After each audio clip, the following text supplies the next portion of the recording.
What do you think of Jimmy Haslam? Because I'm gonna be honest with you, I have no idea what to think of Jimmy and D Haslam.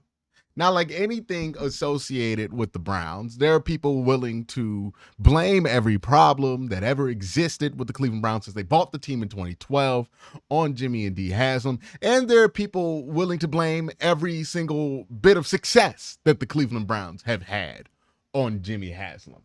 People get polarized about anything these days, and the ownership position in sports is not even close to any different than how we handle any other position.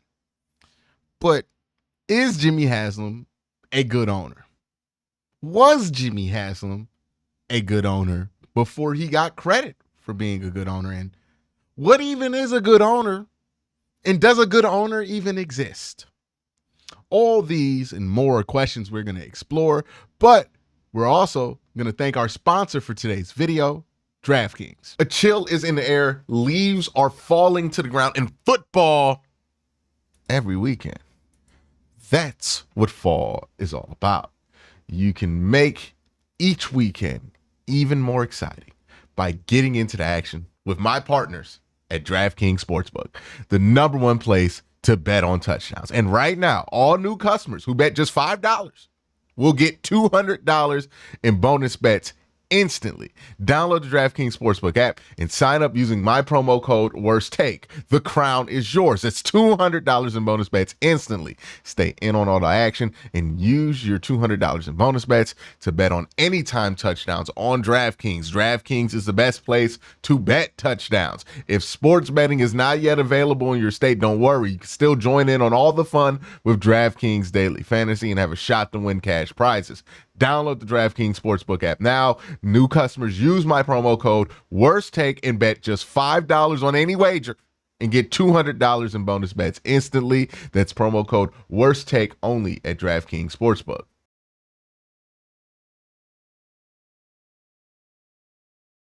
To answer the question, is Jimmy Haslam a good owner?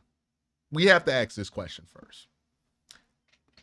Are we sure that good ownership exists? Now, I'm not saying that there are some owners who have better reputations than other owners.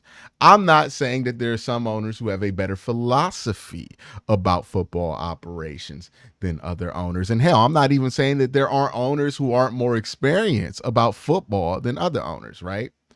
But when the most qualified owner to make football decisions is Jerry Jones, and Jerry Jones is infamous for his bad decisions that he's made about football operations over the years, it makes you question if there's a such thing as a good owner, because I think having a good football team is about separating the football decisions being made from ownership. And the teams that have success are the ones that have a lot of things in place to separate ownership from making a ton of football decisions. If you don't believe me, just listen to the history of the Cleveland Browns. When the Browns didn't have a quarterback that they believed in, when the Browns didn't have a head coach that they believed in, when the Browns didn't have a GM that they believed in, there was nothing separating Jimmy Haslam and D Haslam from making football decisions for the Cleveland Browns. And when there was nothing separating Jimmy Haslam, when the head coach was reporting directly to Jimmy Haslam, the Browns were dookie. They were bad, had no hope of being better. It wasn't until Jimmy Haslam started listening to somebody he put in charge of this whole process, Indy Podesta, and then D Podesta hires Andrew Berry and Kevin Stefanski. Kevin Stefanski wins a couple of Coach of the Year awards, you get better play, and now there's a wall between ownership and football ops so that ownership's not constantly trying to make football decisions. Now it feels like the Browns are owned by a much better owner. Nothing changed. Jimmy Haslam's opinions about football didn't grow or evolve. He just learned that he needed to make less decisions. I don't think good ownership exists because good ownership implies that you can hire somebody else's owner. They walk in and make your football team better. I think all 32 owners should have nothing to do with making football decisions because most of these dudes don't know more than the average person on the internet that likes a football team. And that might sound harsh, but really think about it. Think about who owns these teams. Think about the social circles that these people run in. Think about the things that they have in their life and really ask yourself if they're watching the team that they own as intensely as some people who watch this channel watch the team that they like. It's probably not happening. Some of these owners don't even watch the games of the teams that they own, but they do make decisions. Some of them stay for like a half. All 32 owners are not qualified to make football decisions. Now, they ultimately can because they own the team, and that's a right that they have, and they do exercise. But having good ownership is more about separating the owner from decision making than anything. Think about the New Orleans Saints. The New Orleans Saints were known as a poorly run organization that had bad ownership, and they were doomed forever because they had bad ownership. They hire Sean Payton. Sean Payton really likes Drew Brees, and that works out. Sean Payton and Drew Brees keep the Saints above water for a very long time. Hell, they even win a Super Bowl. Now, all of a sudden, the Saints have good owners.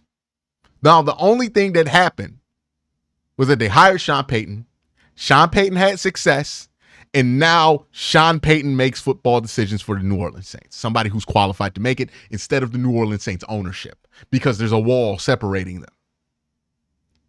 That is what makes good ownership.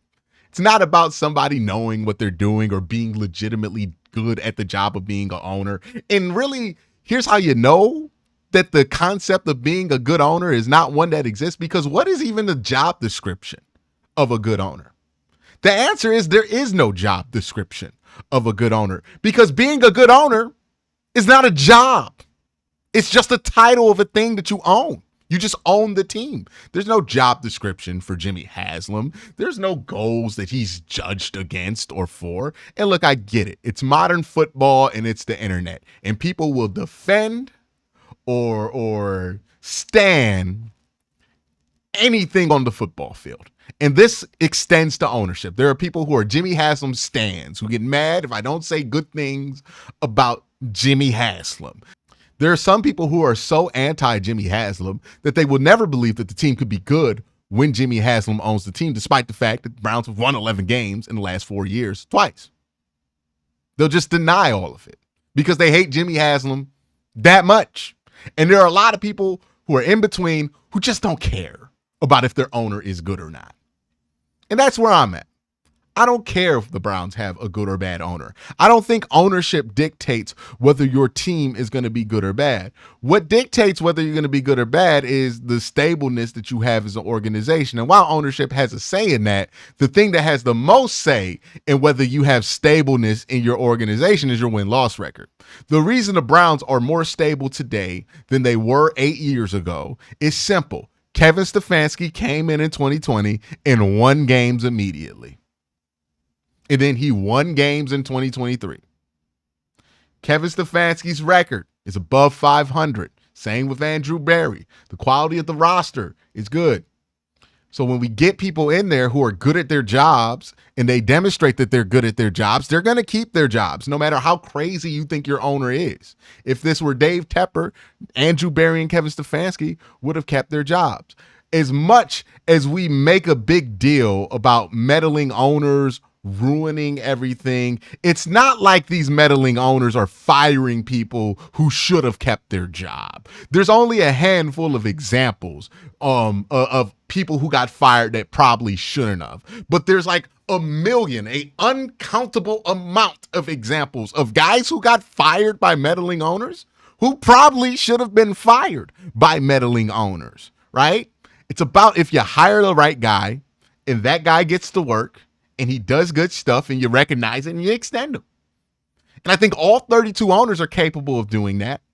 And I think all 32 owners are capable of hiring Hugh Jackson. My stance on ownership is that at best, they can be aggressively neutral, and at worst, they can be a part of the problem. That's exactly why they shouldn't be the main people making your football decisions. There's no such thing as a good owner in my eyes, because ownership is not a job. You don't do it good or bad. You simply just own the team. Think about it like this with every other business that we talk about. We don't ever talk about who owns Apple. Nobody cares who owns Apple. It's publicly traded. We care who's the CEO of Apple, who's in charge of what goes on with Apple. And the CEO of Apple is somebody who knows a lot about technology, who comes from that world. Same thing is true with football. We shouldn't really care as much about who the owners are. They foot the bill and they get the profits of a very profitable NFL team, and that's a fair deal for them. But who should be in charge of a football team? Who should be the CEO of the football team? Shouldn't really be the same people who owned it. There was an era where that was true, where a lot of the people who owned football teams were football people, but that's not the case. The people who own football teams are people who are more familiar with the S&P 500 in Wall Street than they are about shotgun formation. So they shouldn't be making the decisions. They should hire somebody who's in charge of making those decisions that they trust, who's qualified, like a CEO. So is your owner good or bad? Is Jimmy Haslam a good or bad owner? It doesn't matter. The question is your CEO good? The question is who's in charge of making football decisions? Because if Jimmy Haslam is the CEO of the Browns, he's going to make terrible decisions because he's not qualified to make the decisions about football because he's just not a football guy. It's fine. It's not what Jimmy Haslam spends all his time doing. Jimmy Haslam does not spend his free time in the Browns facility crunching all 22 tape of like dudes he might sign to a vet minimum. That's something that a football guy has to do. That's not the job description for Jimmy Haslam because, again, ownership's not a job. It's just a title. I think when we look at it that way, when we look at ownership as a job, it kind of makes us miss the point of what makes the team better, which is hiring the right people to be in charge. I think that's what I've learned from watching the Cleveland Browns my entire life. The Cleveland Browns over my lifetime have had a lot of different styles of ownership, and all of those styles have crashed and burned. Right? We've had the guy who wants to make a ton of decisions. Those didn't work out. Those hires didn't work out. Then we had Al Lerner, who was pretty laissez-faire about the whole thing. Did not really care who ran the Browns. Would rather just hire a team president, get out the way, and not really think about the Cleveland Browns that much. And, well, you know, that didn't work out either. That just led to a bunch of hiring. And then you had Jimmy Haslam, who's more of a Jerry Jones style, at least at the beginning of his run as the owner of the Cleveland Browns, and that didn't work out well either. The only time the Browns have had success is when they hired a good GM and a good coach, and those guys got to work immediately and demonstrated their value and earned a second contract. It's about the people you hire. It's about what you trust. It's about the steps that you put in between ownership and football operations that makes you a good football team. You never hear about the Steelers owners telling Mike Tomlin who to start. You never hear about the Ravens owners telling John Harbaugh who to play. You never hear about Mike Brown telling the Bengals how to play football, even though they come from a football family. But we have heard about the Browns telling guys how to play, how to coach, how to do certain things, when they should use analytics, when they shouldn't. All coming from ownership instead of like DePodesta, who is more along the lines of football operations. And we've seen that end in disaster. Good ownership is not what we really think it is. It's about how far away can you get from ownership that makes it good. That's my opinion. Let me know what you think in the comment section down below. Y'all have a great day. Have an even better night. Peace.